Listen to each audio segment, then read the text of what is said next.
Welcome to the Prosperity Gap. This is Jolie from Wellbeing Coaching, and I look forward to sharing my story with you. Welcome to the Prosperity Gap, where we discuss the financial gap that exists between where we are and where we should be. It's time to bridge that gap.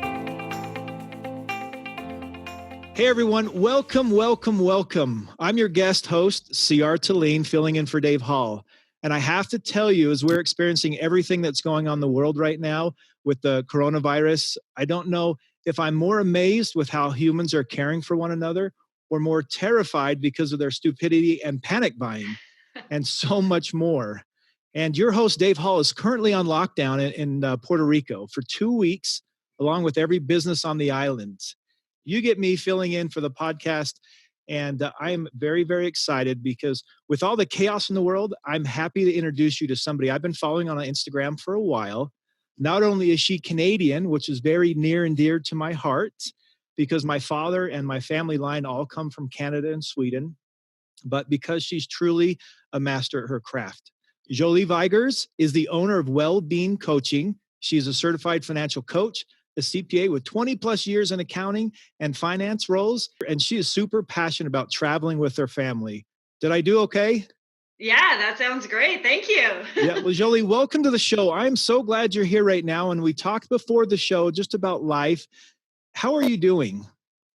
You know what? We are doing just great. When you keep everything in perspective, we are healthy. My husband is working like crazy right now. He does IT work. And so he is very busy coordinating, getting everyone set up for remote access. And help desk. And so he is the crisis manager doing that for us right now. So he's out, very, very busy. I have 2 teenagers in the house that at first were like, yay, no school. And now they're like, wait, we have to be with mom all day. So we have food in the pantry. We are healthy. We are at home. We are safe. And we're just going to chill and ride this out. We're going to try and be as productive as we can, giving this new free time that we have. One of the things I love talking about is being intentional. And you said you're going to be intentional with your time. And I think that is so awesome right now because it's easy just to get back and watch Netflix and help build that up. But we can just sit back and relax, or we can really be intentional and do great things. Well, that's part of it. But at the same time, the kids deserve a spring break. So we don't need to go totally crazy and be like, here's the regiment right now, let's go. So we're just taking sort of a modified approach to say, yes, we need to do some schoolwork. Let's let the teachers figure this out. It's only been 1 day that the teachers have had to get this all online. And we're just going to roll with it and do what we can. There's no need to add any extra anxiety to the situation. Yeah, exactly. And I love that.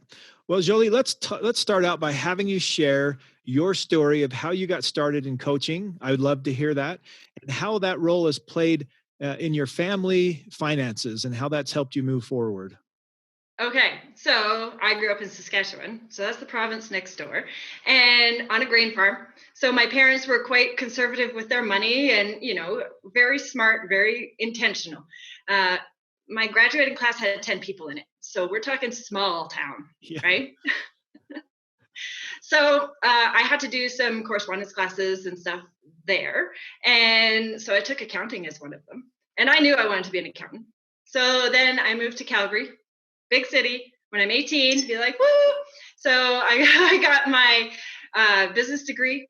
I got my CMA designation, which is now gone together to be a CPA designation here in Canada. So that was kind of my basic kind of upbringing. When my parents sent me off at 18 and I came to the city, I don't know how intentional they were about this or if it was just kind of fluke, but the book that they sent me off with was The Wealthy Barber. I am not kidding you. They gave me that book when I was 18 and they said, here, read this. This was good for you. And at 18, I read it. So,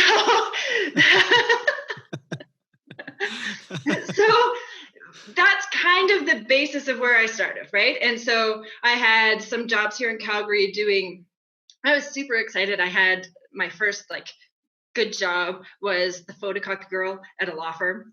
and I made like twice as much money as my girlfriends that were busting their buns doing waitressing and stuff. So, that was good. Then they had an opening from a mat leave in their accounting department, so everything seemed very smooth. I was a photocopy girl, and I was signed up for their retirement plan, right? So when they had the matching, I knew that's what I needed to do, right? So I started then at age 20, 21. I was saving for my retirement then.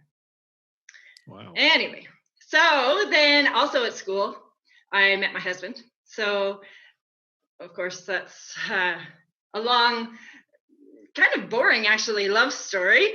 So we've been together almost 25 years now. So you can do the math on that, how old I am. But,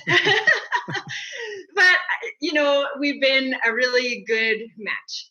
We bought a condo, then we bought the house that I'm in right now.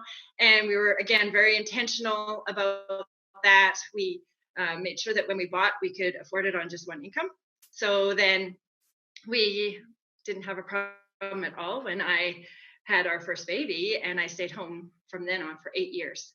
So 13 years ago, well, almost 14 years ago, when my second child was born, my husband actually took parental leave, which back then was a really big deal. Yeah. Right. Yeah. So yeah, there's a whole big long story about the trip that happened there, but he took 4 months off, and we drove down to San Diego and Arizona twice.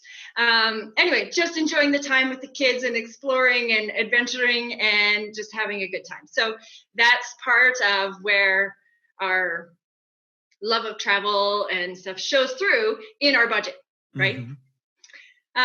So anyway, all that to say, I worked oil and gas downtown for a while. Then I had the babies. Then I worked some contracts part-time. Then I went full-time for a while. Now I've been part-time again. And in doing that, it's been such a blessing in that because I didn't have to work full-time, I got to do a lot of volunteering. So this month actually is my 10-year celebration of working with Junior Achievement. Cool. So, that's awesome. I know. I love it. I love it. So I get to work with the school kids. Usually grade 7s are kind of my favorite, but I also do the grade 8, 9, 10, 11s as well for their comm classes and stuff as well. So anyway, so I got to do a lot of volunteering, some other mentorship programs that I was involved with CPA and CRIAC, that's an immigrant employment agency here in Calgary. And it was then that I realized this whole accounting business is kind of boring for me. And it was working with the people that got me jazzed up. And so that's when I decided, like, hey, maybe I should do some more of this in more of a coaching role. And so then I took my coaching class here locally at Bow Valley College. And then back it up a little bit. Before that, I finally, after a year, mentioned it to my husband. He was like, yeah, that's a good idea. And then I was out having wine with some girlfriends one night, and I mentioned it, and they were like, oh, you have to do that. And I said, oh, did I just make it real? So that's how it was born. And so, so I started my coaching in 2018. And so here we are, a year and a half later. That's an awesome story. I love that. And it reminds me of some of the things Dave shares. As everyone knows, Dave's a CPA also.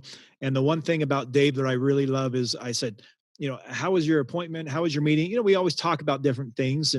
And he said, today was a really good appointment because we did not talk about tax. And I said, how do you have a meeting and never talk about tax or accounting? And he said, because I go there to learn about the people.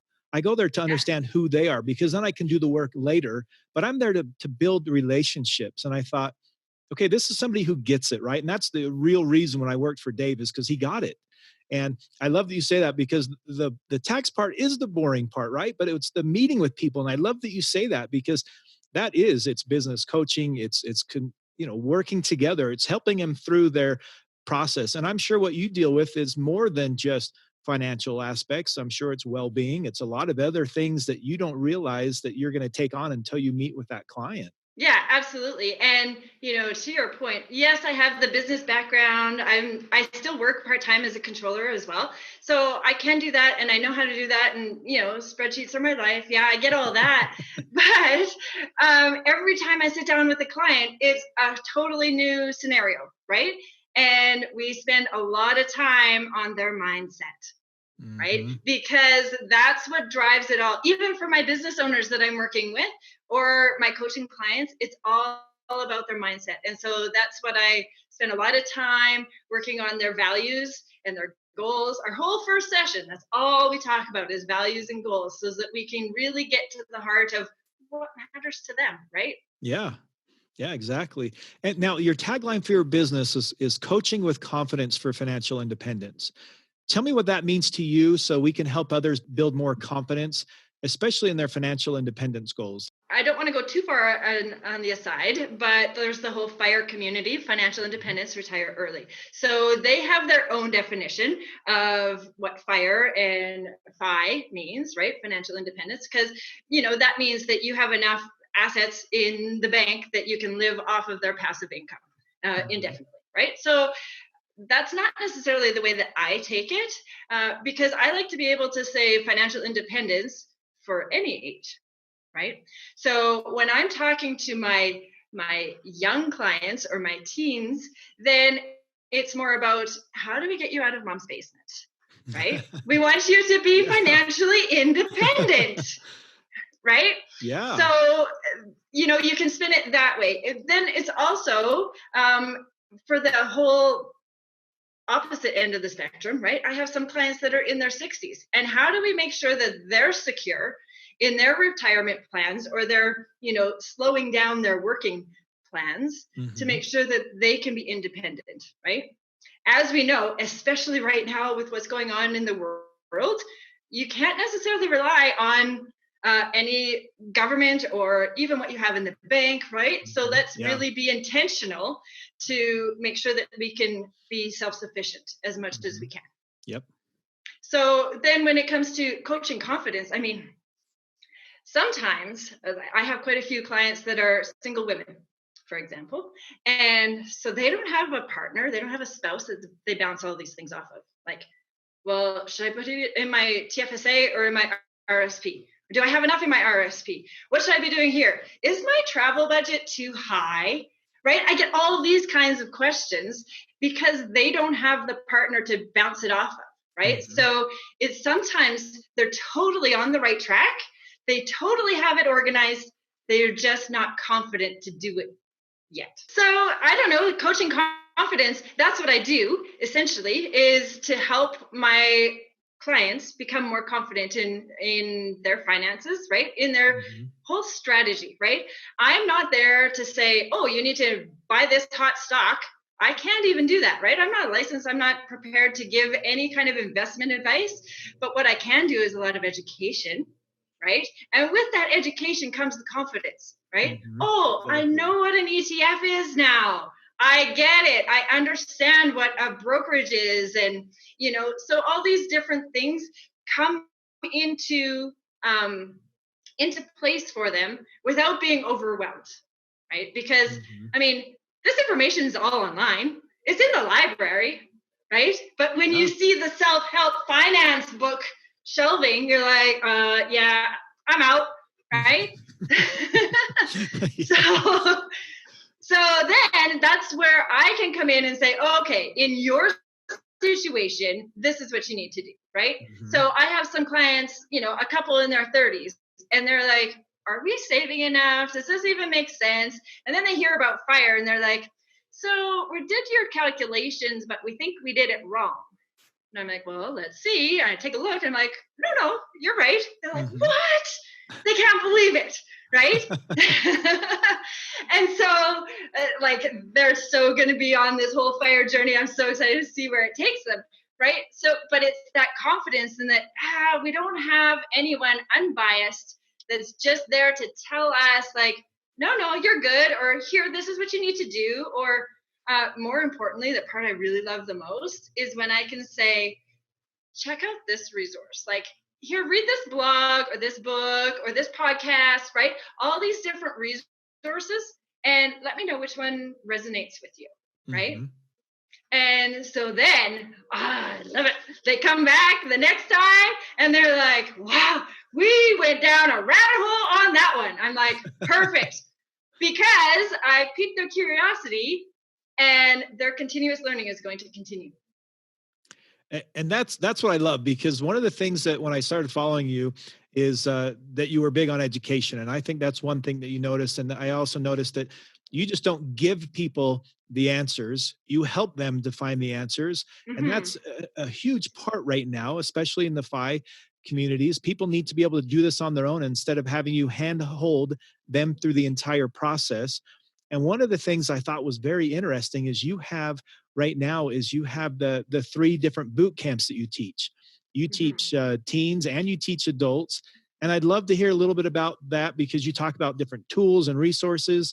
And I'd like to help people understand what these boot camps are for, so that way they can learn how to become more educated. Yeah, so again, really, it can be so overwhelming, and there's so many topics, right? Like if I went to one particular client and said, "Oh, you have to get on the fire bandwagon," they'd be like, what? No, I'm still paying off student loans that are up to here, right? So Mhm. it is not as relevant, right? But what I do in my bootcamp classes is to say, okay, here's a touch point on everything, right? So we're going to start with some basics, of course, being an accountant. Well, no, so let me back up a little bit. First, we always talk about values and goals, so we know why we even care about any of this money stuff anyway, right? So that's the Mhm. very first step. So then the next step, because I'm an accountant, we do the balance sheet, which is your net worth statement. What Mhm. does that mean, right? And so we go through the numbers. And then once we've done one, it's like, oh, well, that's easy. But if you don't have someone to help you walk through it, it can be really daunting, Yeah, oh right? yeah. And so then the next is the income statement, right? We do our spending analysis, right? Where does your money Mhm. go every month? And then, we progress into investments, and then we work into even taxes, right? Because how many times do people not understand income tax brackets, Yeah. right? And so if I can teach my clients at the very basic level, I mean, most people can do them by themselves Mhm. online, right? Using a software. But it's scary if you've Yeah. never done it before. But so if I can teach them a little bit about why the brackets matter and, oh, you got a raise and now you get less, that's not true, right? So just to give them that confidence, that baseline information. And whether that's my teen boot camp, right? Or my full-on boot camps for adults. Of Mhm. course, the examples are different. My Yes. teens care a little less about retirement than my adults, right? But Mhm. my teens care more about student loans and how to apply to get a mortgage compared to my adult clients because they've been there, done that already. Well, as we're talking about teens, I want to ask you a little bit about what's being taught. First of all, in the high schools, we know that that's not being taught very successfully. I look at my high school years and I think about, okay, what are all the subjects that I use in the real world today? And I don't remember anything that happens to do with finances, right? I mean, I think about the math. I mean, I just can't think about those subjects that really impact me today. And my daughter, she graduated from high school last year and she had one financial class. So, as we talk about teenagers and learning the basics, I want to kind of focus on that a little bit. Let's say that my teenager lacks confidence and maybe understanding how to take their finances to the next level. So, how do we get our teens started? So there's lots of interesting things there. So first off, I'll say that lots of people now that have teenagers didn't get this financial education when they were in school. So Mhm. now they're freaking out because they don't know how to teach it to their own kids. Right? So we're a generation behind already. Yes. So then the next thing is I have a kid in grade 10 right now. And so we're looking at her class schedules for what she's going to do for grade 11 and 12. And there are more things that she wants to do than she has time to do. And Mhm. guess what? Finance is offered and she's not picking it. And now for her, it's okay because she grew up with me. Yeah. But but that's the reality that so many of these kids are facing, right? Is that, no, I want to make sure that I get all of my sciences in, or, oh, I have to do all of these other required cores. And so there just isn't time necessarily in school to get that in. Yeah. It's not that it's not offered, but there's other competing priorities to say, well, I need to get these courses to get into my first year university. Mm-hmm. And so it's not chosen. So to that, I say, well, if you can't do it in school, you do it somewhere else. Just like my kids take piano lessons, mm-hmm. and my kids are in organized sports, mm-hmm. right? We make the choice then to make sure that we're doing that education at home.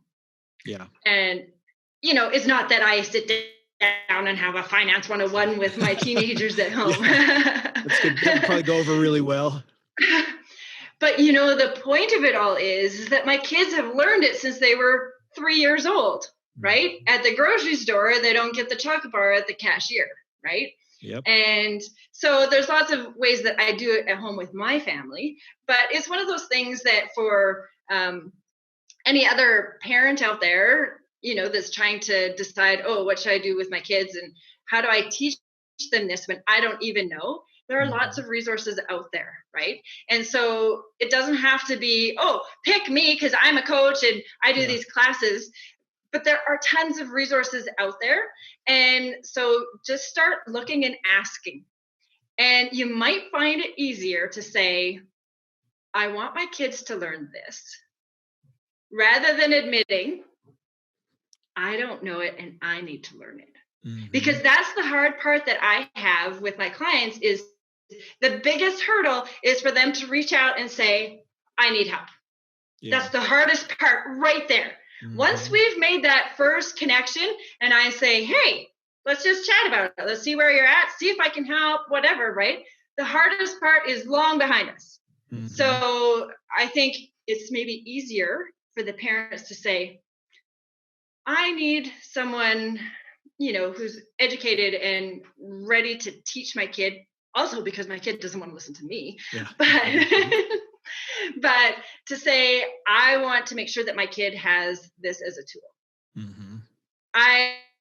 One of my favorite inquiries that I got was a mom saying, I want to give my 22-year-old your coaching as a birthday gift. That's awesome. It doesn't get better than that, right? Like if every 22-year-old kid is coming out of university and starting their first job and they get coached onto this path where they can be financially independent in however that means for them, mm-hmm. wouldn't our world look different? Oh, man, would it be different? Because you're right. Because right now kids are learning, how to solve these complex maths problems, right? That they don't deal with later in life, but they don't learn real world skills like how to create a budget or how to avoid debt. They're just not taught those things. Yeah, exactly. And, debt is such a big one. And I say that all the time too, is like, I have clients that are working on paying off debt. I have clients that are working on when can I retire according to what I have in the bank. And so it's such a broad spectrum, but at the same time, if we could just say to any person coming out of grade 12 right now, don't take on any debt but student loan debt that you absolutely need. Again, one generation from now, our world would look so different because there's so much focus now on debt repayment plans and all of this. You don't have to, right? Mm-hmm. So the only debt that I've ever had was my student loan and my mortgage. And I'm glad you brought that up because I recently read an article that you wrote called The 7 Steps of Paying Off Student Loans or Debt. Yeah. And in there you said, investing in your education can provide a great return on investment. However, your reality is that sometimes education requires debt. And then you give us the 7 steps.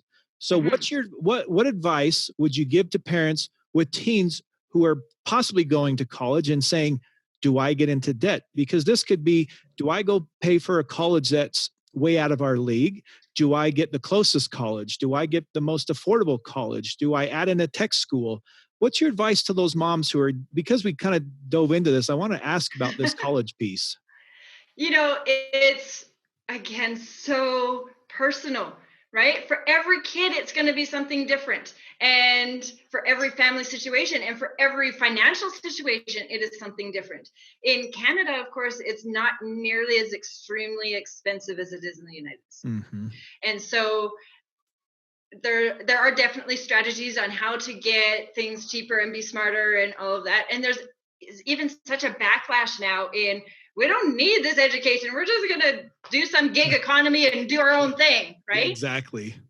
So I'm not necessarily a fan of that because I wouldn't be where I am if I didn't have my accounting as a backup, right? Yeah. I could go into an accounting job right now, if we lost all of our money and all our house and anything like that. I know that is still a skill that's required. And I know that I have that education background from the time I took it until I die. I have that, right? So the education piece is a very big, important part for me. And I'm definitely going to be telling my kids to do some sort of education. Does it have to be university? No. Or college, as you guys call it in the States. It's all college to you guys. So it looks different for everyone. So the key thing is, don't decide on money, decide on what you value. Right. I love so that. if this is a job or a career that you are really passionate about and you can, see where it takes you, and it's not just, a slog every day to pay the bills, absolutely chase after that. I mean, you do still have to pay your bills, of course, right? Yeah. If it came down to it and, everybody decided that they were just going to go into the arts, right? Because arts are very fussy in that sense, and that they aren't as valued financially as some other careers, right? And so if everybody became an artist and nobody was buying it, because then there's no money to be had, and that makes things very difficult, right?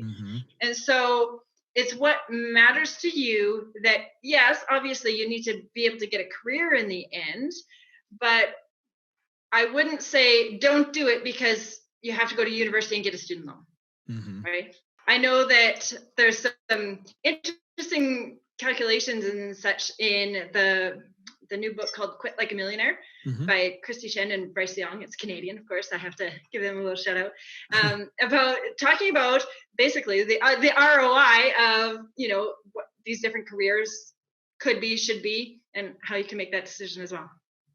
And I think about Elon Musk because, I mean, he's an outlier, just like Mark Zuckerberg, right? They're outliers, but they didn't finish college. And so with those pieces, you say, well, these guys didn't finish, so I don't need to finish college.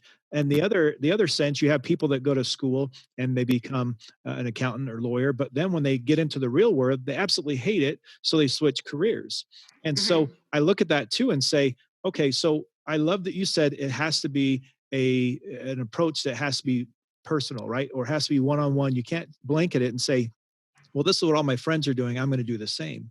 And I love that you talk about that, because in school, it's something that a tech school could be something that could be just as valuable as going to a 4-year university. And because like you said, it's going after your passion, it's going after the things you want, and then moving and scaling back from that point. And I'm also a big fan of continuous learning, right? Yes. So yes, I have a business degree and my accounting designation, all that. So I have the background, but I've kind of done a pivot in my career because that's what suits me now. So just because you pick a career when you're, as my daughter is right now, 15, trying to pick her classes for grade 11 and 12, so she has all of her sciences or not, right? You can make that decision. You can get into that, but you can always go back to school. You can always keep learning. You can do extra courses. You can pivot when you're 30 or when you're 40 or even when you're 50, right? Yep. So you're not locked into this final slog forever and ever once you make that decision. I feel like the entire world is pivoting because we're learning how to do everything online. We're learning how to take schools and restaurants and businesses and how to change.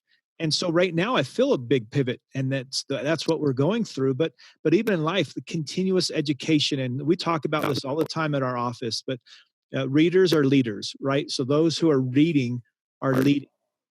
And that is important, that we continue to educate ourselves through coaching, through webinars, through books, libraries are such a great resource still that people can go and just really consume.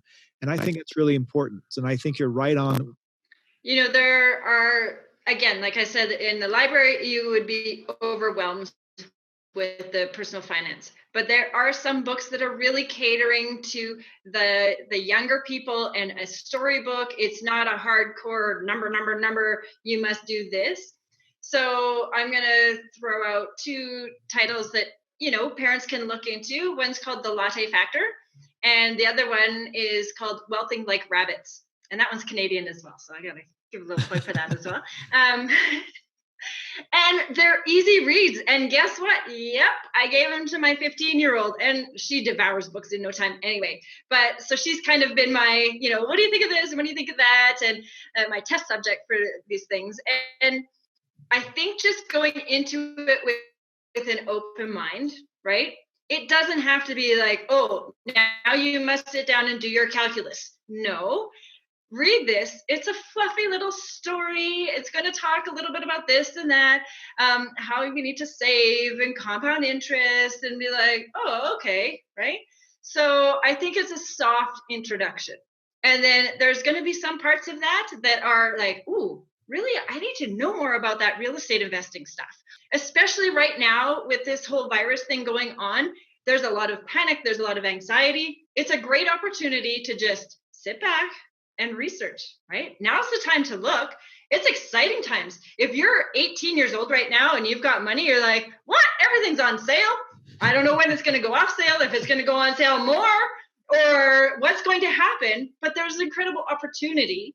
And so to get the kids interested and excited, do the soft introductions first, right? Okay. Those are just two books, but there's lots out there. Is it important to talk to our kids about our money situation as parents? Absolutely. My kids have heard it like their entire life growing up. Now, do they know exactly, oh, my spouse makes X a year? No. Even if they did tell them, it wouldn't be relevant to them. They wouldn't be able to, really understand what that means. But when we do say, we come home from a big trip and we're like, and kids, just so you know, like this trip cost $6,000, and yes, it was on our credit card because we want the points and whatever else, but we're paying that in cash right now. We don't take these trips unless we have this money, right? So it's things that we're going shopping for clothing. Well, do you want this one pair of fancy leggings, or do you want 4 pair of the non-brand leggings, right?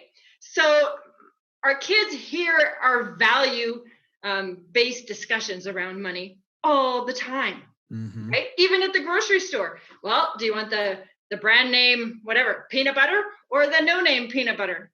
Peanut butter, does it matter? No, get whichever one, right? There's some things, of course, you can't not get the brand name for, but but it comes down to what you value, right? And so they've been hearing that forever from us. Well, besides financial coaching, you're also a well-being coach, right? So you work with them on that. Can we overshare our finances and leave our kids feeling burdened or stressed by the things we're dealing with, and put that on them? I think that's a risk, but I don't think it happens often. And I don't think it's really about the numbers. I think it's the feeling in the house, right? So when I'm talking with my clients and we're doing our values discussion right at the very top, and we go through their profiles and stuff, and I say, and how much of this is coming from when you were a kid? And what was imprinted on you by your parents when you were 10 years old? What was the financial feeling in the house? Every single client has a different answer there, right? Yeah. Oh, yeah. And it could be, oh no, it was abundance, or no, it was total scarcity, or my dad was this and my mom was this, and I can see now why they fought about it. And so even without the parents saying, oh, we're in $1 million of debt, the feeling is there because the stress and anxiety was there. The fighting was there, right? So can you overshare? I think most of my clients are very conscious of that. And so they want to shield their kids from that, but the feeling still resounds. Yeah. Well, yeah, and we talk about that a lot on our show between those who are the saver and the spender, right? As the parents, Mhm. or because divorce, one of the main reasons is because of finances. And I think that through life is the more we communicate with not only our spouse, but with our children about the way things are, even for vacations. We take a family vacation, and it sounds kind of weird when I say this out loud, but I make my kids pay for the plane ticket. I pay for everything else. I pay for the hotel, the food, everything, but I want some skin in the game, right? I want them to feel like they have to work toward this. And where if we go somewhere, I'm like, hey, we're gonna have you pay the gas and we're gonna split it all up. Because as soon as they do that, they realize that yeah, there's a lot more into it. But then when they go, they buy their own souvenirs, things like that. But we pay for our own. And then I take my kids on their own trips. So I'll take my son with his friends, my daughter with their friends. And even my own kids pay for everything themselves, because I can take a vacation for 10 days and it costs me $400 because I make my kid and my son and my daughter, they each pay their own. And it sounds crazy, but we go and take their friends, they get to experience the world, but they all learn how to save. And we do this in a way where we find them opportunities to save. We say, okay, let's do lawn mowing. Let's sell clothes on Facebook Marketplace. Let's do these things. And so as you talk about that, I want to make sure that our teens are really focused on doing something, right? Instead of just sitting back and saying, my mom and dad are going to take care of me. And we want to make sure they're pushing forward. And so I want to ask you, is it important that your kids have jobs early on, or do you want to wait till they're out of the house? We're kind of on the fence with that um, because we value travel so much, and my husband gets a fair amount of vacation time. Hmm. For example, the summers now with what's going on in the markets, who knows what's going to happen? But we plan big long vacations in the summer, right? Hmm. So, for example, last summer we were on Vancouver Island with our camping trailer for the entire month of August, Wow. right? Awesome. So, yeah, so there's no job to be had when you can show up for 2 weeks in the summer, Hmm. right? Yeah. So Yeah. so I am not pushing them to work a regular job at this stage while they're in school with us. And I will see about as it comes later. My kids are still involved in music and sports outside of school. Well, till now. But but really I kind of just want them to be kids. They have a sense of value with money, which is important. Hmm. And, so my daughter's in grade 10 right now. I really only have one summer holiday left with her at home. Hmm. So I really want to prioritize that family time more than having them work. Now, that's not to say that, babysitting and those kinds of things that they can do anytime throughout the year are off the table. So, Yeah. And I love that, because we have to remember that as we're preparing for life right now, my wife, she gets after me because I love to plan trips all the time. I'm always sitting back saying, "Hey, we could go on this trip." And again, like you yeah. said, if you're going to do it, let's pay for it. Let's pay ahead of time. So I put the money aside. I said, "Hey, we've got these trips. Even if we did an anniversary trip, I'd make sure I paid for it before." But I want to live in the moment. And I know it sounds crazy, but we're also saving and putting our money aside. But I love that you talk about each family, each person is individually focused on. Because if we blanket everyone and say every kid at 15 has to have a job, well, then we're missing those opportunities that are letting them be kids. We're missing those opportunities that are letting them grow. And so I love that you share that, because those are things that we have to look at. Because what you're saying to me is what you teach is not just a blanket thing you teach everybody. And you have to kind of focus on the individual or the family, right? Absolutely. That's why I really love my one-on-one custom coaching. It is customized to every single client because, again, there are stories from when they were 10 and 15 years old that has imprinted on them. The struggles that they had if they went to school, that has imprinted on them. There's so much blame and shame that can be associated with their current situation and why they're calling me for help, that we have to unpack some of that first. Of course, I am not a counselor, psychologist, anything like that, but we do talk through a lot of those things, and every single person's story is different. Yeah. Well, we're getting short on time, and I probably have already gone over, but I wanted to ask you a couple more questions because I love this. And I just have so much information after going through and reading all these things about you. And what are some tools? You talk about tools a lot on your website, but what are some tools available to help manage our finances to suit maybe our lifestyle right now? So, well, one tool that's become very critical in this time right now is having an emergency fund, right? Hmm. Having multiple income streams, having your finances in different baskets, whether that's, a stock market or real estate or cash under your mattress, whatever that might be, right? Hmm. So there's lots of ways and tools to do that. I just want to touch a little bit on, there are free tools everywhere, right? If you want to say, I don't know how much my mortgage is going to cost me if I sign up for the 25-year amortization compared to 15. Hmm. It's an online Google search for mortgage amortization calculation, Yeah. right? And it's there. It's free. It's accessible to everyone, right? So one other example that I have for that is my kids do still get an allowance from us, and they are not allowed to get their next allotment until they have proven up that they have essentially reconciled their bank account. So Hmm. what that means is, on their cell phone, they have an app. It is free. It is not connected to their bank. It is totally secure. But what they have to do on this app is record every single transaction that they do. Then at the end of the month, we can say, okay, does what you have match what your bank account says? If yes, great, they get their next allotment of allowance. If not, they have some work to do, right? And Hmm. then we go through all of the reports and results to say, okay, so you spent this much money on eating out or whatever, and you spent this much money on clothes. So they're already getting into the system of, oh, I have to pay attention to where my money goes. Hmm. Because I think even as adults, there's so many people out there that have no idea. They do not have a clue where their money goes, and they say, we're making over 100,000, but I have no idea where my money goes. And so again, if you can install this into your teens at a young age, even if they're younger, to help them understand the value of looking at what you have. It's like going to the grocery store and just throwing anything in the cart as well, saying, hey, we'll eat it. And then you look at the fridge a week later and you thought, oh, we didn't even eat half of this. I think it's making sure you have a plan, and that plan is to make sure you budget, you plan for what you're doing. Meal planning. There's so many things you can do. There are small, simple tips, and like you said, having the right tools. There's so many tools out there, and people are so either overwhelmed or they just don't know where to start. And that's why I always recommend finding somebody like you that can say, "Hey, let me help you get started."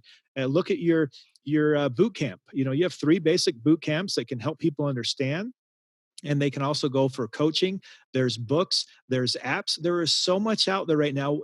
And where we're all kind of in this social distancing, we're isolated from a lot of people. The best time to do that is either through your computer, pick up your phone, or get on, get on the internet or read a book. I mean, there's so much value right now that we could be taking advantage of. Because we have the time. We are forced to stay at home and have this time. It's kind of a gift, really. So let's be very intentional about what we're going to do and not just Netflix the next 3 months away. Yeah, exactly. Well, Jolie, thank you so much for being on the podcast. This has been so awesome. I just am so happy that you're here. Yeah, it's been great. Thanks for calling me up for the chat. It's always Yeah. nice. And I think this is the new world is going to be a lot more of these kinds of online conversations. Exactly. So how do people find out more about you if they want to get in and get some of your freebies that you have on your website, or even find you online? How do they find more about you? Okay, so you can find me at my website. It's wellbeingcoaching.com. I am more active actually on my Instagram and Facebook accounts. So Instagram, again, Wellbeing Coaching, and Facebook is Wellbeing Coaching as well. So reach out to me on any of those platforms. Even if you have any questions, just send me a quick shout, and I'll get back to you, because it's just me, right? It doesn't have to be big and scary, and I'm not a stuffy, boring accountant. I promise you that.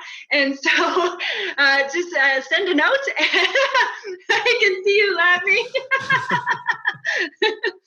So anyway, reach Oh, out and we can chat. We'll have a coffee and talk it through. That's awesome. And I laugh just because of all the accountants we deal with here. So it just makes my heart happy to hear that. And again, thank you so much, because as we're learning about this, and if it's simple stuff, it, you got to start somewhere. Yeah, and it's finding that little trigger that's going to be like, oh, that is interesting, and I want to know more. Yeah, And even if exactly. it doesn't seem that it's finance related, maybe it's I just want to travel the world full time. How do I make that happen? Right? Yeah. Well, finances are going to help you make that happen. Yeah, exactly. I got to tell that to my wife. So we got to get that moving. Well, thank you again for being on here, and make sure that for all of you enjoying the podcast to subscribe on YouTube, or if you like the podcast, give us a review anywhere you're listening to the podcast. And this podcast has actually been brought to you by eTrends Tax and Accounting. Imagine that. And you can find them at tax.etrendsgroup.com. You've been enjoying the prosperity gap, the financial gap between where you are and where you should be. And until next time, keep investing, saving, and using your money for good.